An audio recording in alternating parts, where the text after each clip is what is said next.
So Marvel Comics has announced a brand new publishing line and basically a brand new comic book universe called Midnight. Midnight Marvel Comics is now officially a thing, and they didn't even wait till Ultimate Marvel was officially done yet, because we still have literally one more issue of the Ultimates and 2 more issues of Ultimate Endgame to cap off the Ultimate Marvel Universe and their battle against the Maker. Now, a good decision would have been to wait until this line was finished and then announce this new line, but hey, it is what it is. I'm not the one in charge of Marvel Comics. If I was, I'd probably have better ideas and probably keep the Ultimate Universe going a bit longer, but who knows.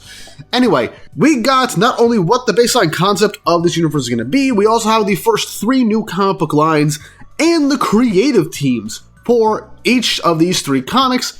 So we're going to get into that, and we also have an actual image for the first book in this line that is going to come out in August of this year. So we're going to go over what this universe is and the baseline synopsis for the first 3 books, because I am very intrigued, and it does kind of somewhat fall in line into what I was kind of hoping this line would kind of end up being in the video that I ended up releasing now. I planned to have this video released before any announcement was made as to what specifically this universe would be and what lines would be in it, but unfortunately Marvel decides to screw me over somehow, knowing that I'm about to release a video just giving my thoughts on characters that should be focused on. So please go watch that video. I had fun recording it and it came out pretty well, so after this video, go check that out. Let's just jump into talking about what Midnight Marvel effectively is. So describing the Midnight Universe as dark, unpredictable, and unmissable, as a way to draw in longtime fans and also newcomers, which if you're starting a new universe, yeah, you might as well make it so that new people can jump in if they really want to,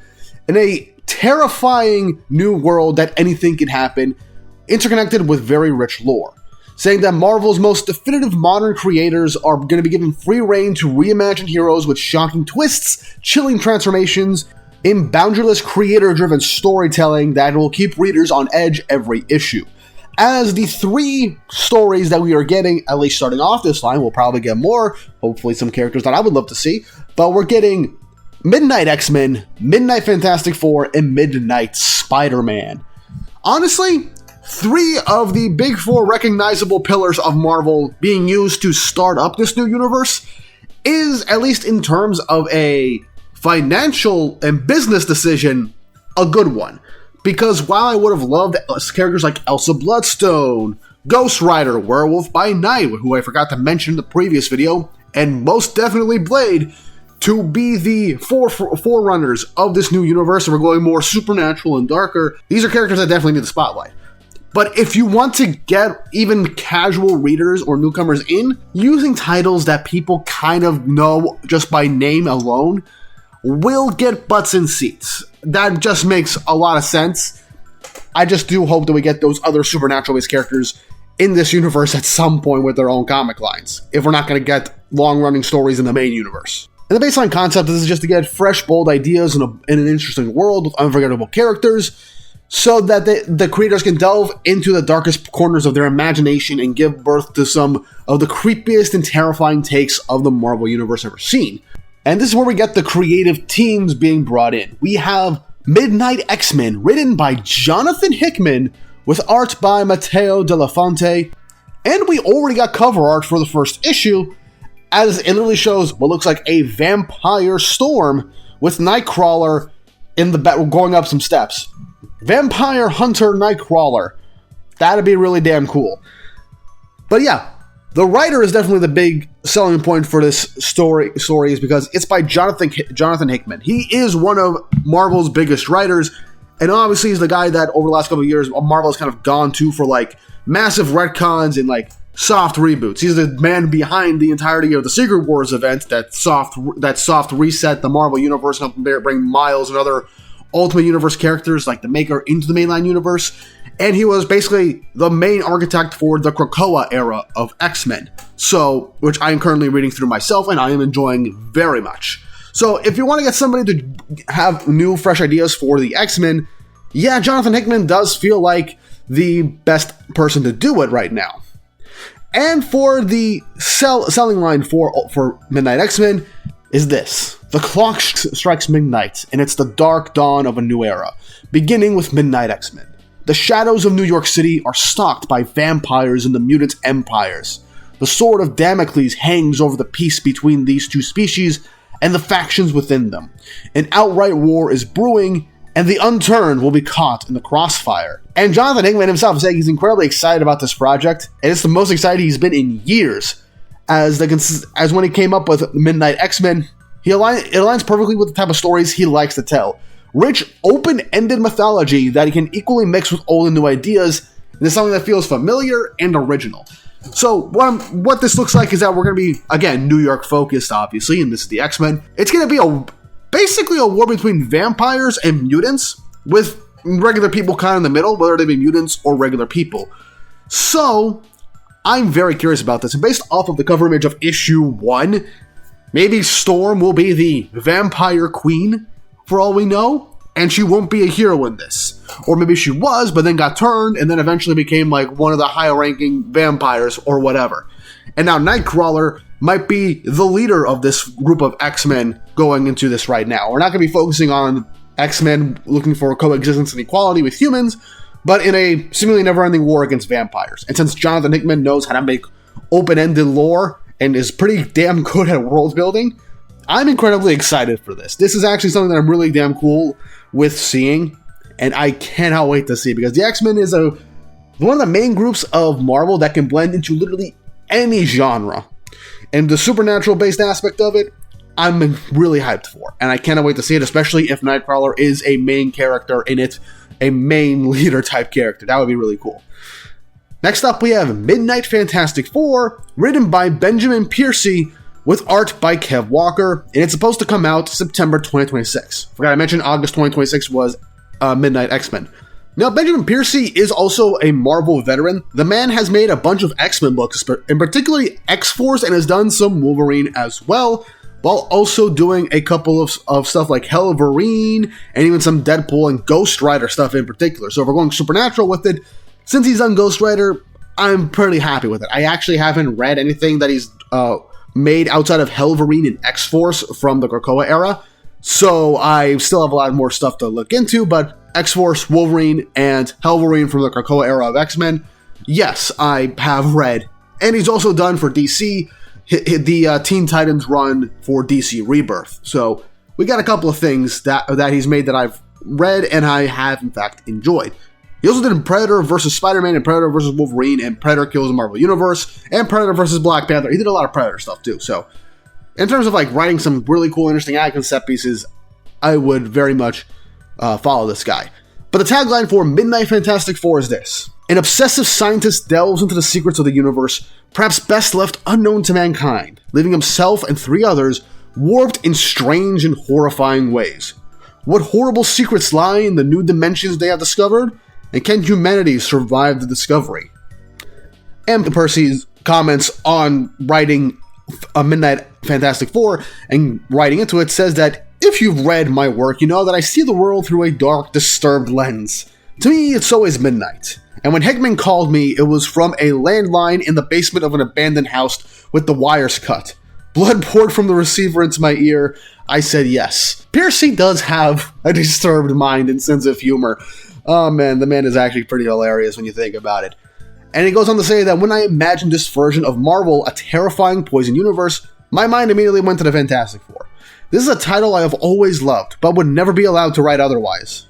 Now I can lean into my worst instincts and reimagine their story as one of cosmic Lovecraftian dread.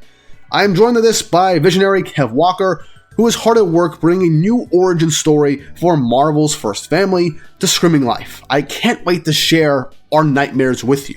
So, at least in this aspect for the Fantastic Four, we're going into more, like you said, cosmic horror, Lovecraftian horror in this aspect. So, I'm curious to see how they reinvent the Four's powers and origin stories.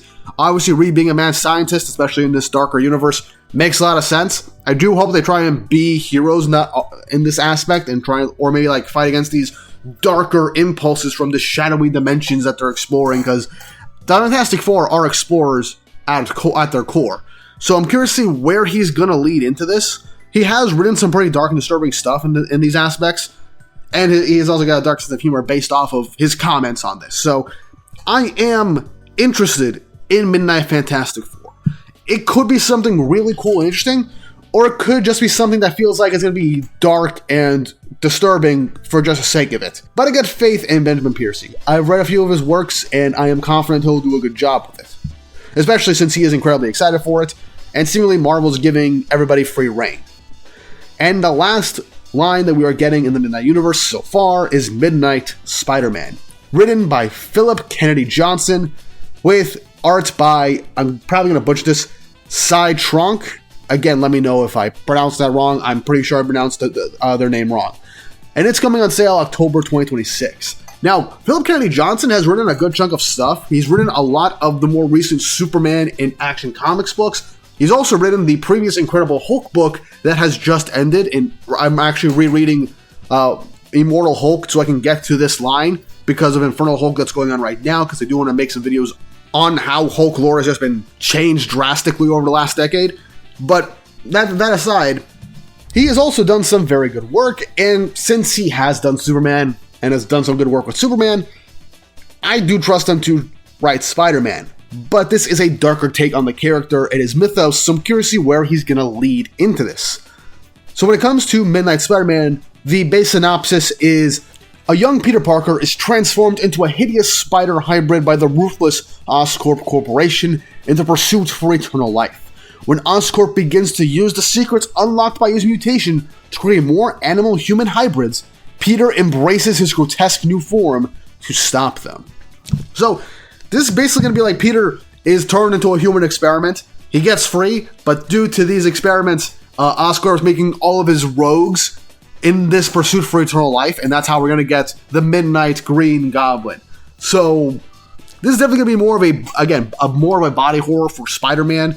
And another take on great power comes great responsibility, considering Peter's going to be seemingly man-spider in this universe. Whether he's going to have full-on, giant anthropomorphic spider creature, or can, shift into different forms, half spider, half man, all that stuff.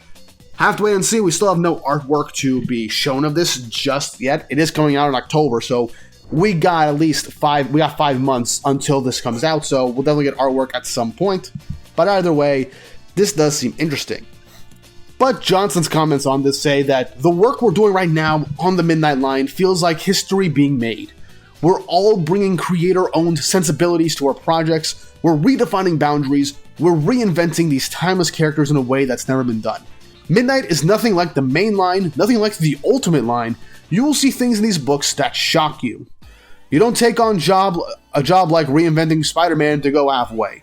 I'm living it all in the ring with Midnight Spider-Man, and I know Jonathan and Ben are doing the same. So yeah, based on the comments, I got faith he's going to make something really nice. He knows trying to make something like this with Spider-Man and just writing Spider-Man in general, you don't go in half-cocked. So he does have an idea of what he has in mind, and with him, Hickman, and Percy, they all do have some really interesting ideas for the Midnight Line. I am, in fact, very curious to see where they're going to lead in with all of this. Spider-Man and Fantastic Four, I'm definitely intrigued by, and I'm curious to see where that goes. The one I'm honestly the most hyped for is Midnight X-Men. It's Jonathan Hickman, it's vampires and the X-Men, and based on the cover, it looks like Nightcrawler is going to be like a main focus, and that makes me so happy. Either way, this is definitely Marvel's actual answer to the absolute universe that's going on in DC. So far, they are going darker and maybe a bit disturbed with how this line is going to be going for, but it doesn't, at least so far, it doesn't seem like it's going to be dark and edgy for the sake of it.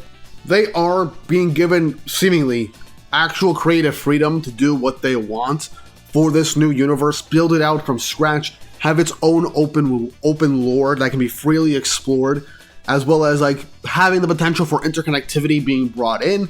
So I am curious to see where this is going to go on. My main thing is Fantastic Four, Spider-Man, and the X-Men, they're all usually in New York City. And if New York has this vampire mutant war type deal going on, I wonder if they're just going to take Fantastic Four and Spider-Man out of New York in their own different sections, or at least out of New York City. Just different areas of the boroughs, for all we know, so they don't, at least for now, intersect with the X-Men plot. That is something that does have me a little interested to see how they do things, because when you have basically every major Marvel character in the mainline universe and their origin stories and bases in New York City primarily, and you're trying to do this brand new universe with its own rich lore and basically what the X-Men are being done in the Midnight Universe, I am very interested to see how they deal with this, because I feel like they want to keep this stuff separate for now before interconnecting stuff. But either way, I am actually pretty excited for this. I do wish they waited for Ultimate Marvel to be done before announcing this new line, but hey, it is what it is. Hickman got off Ultimate Spider-Man because that ended, and now we're about to end Ultimate Marvel prematurely in an event that honestly I'm not really enjoying that much, just kind of okay so far. Maybe I'll stick the landing, who knows. I'll make a video on it once that ends. But for right now, Midnight Marvel seems to be their goalpost for their new universe for ongoing readers and newcomers to jump in and read new interesting stories. Without decades of continuity, that does kind of intimidate new readers from jumping into comic books, unfortunately. But we'll see where this leads. I did yap on for a bit too long for this video, but either way, let me know what you guys think of the new Midnight line in the comment section down below. I'm curious to see where this is going to go. I will talk about these books once they come out, because I do want to give my impressions, at least for the first issues of all of these, as they go on. Because if Marvel aren't idiots this time, this in fact could be another breath of fresh air for Marvel, and to help them get back into real competition with DC against their absolute line, because that is crushing them right now. And this feels like their response, and they do need to nail this. But with all that's to say, Marvel, for the love of God, please give us a Blade, Ghost Rider, Elsa Bloodstone, Werewolf by Night, Midnight Suns book for this Midnight line. It feels perfect. Please, for the love of God, add those characters in there. We have vampires already. Bring Blade in. That is perfect. Don't forget to like and subscribe and hit the notification bell for updates on future videos. Really appreciate it, and I'll see you guys next time.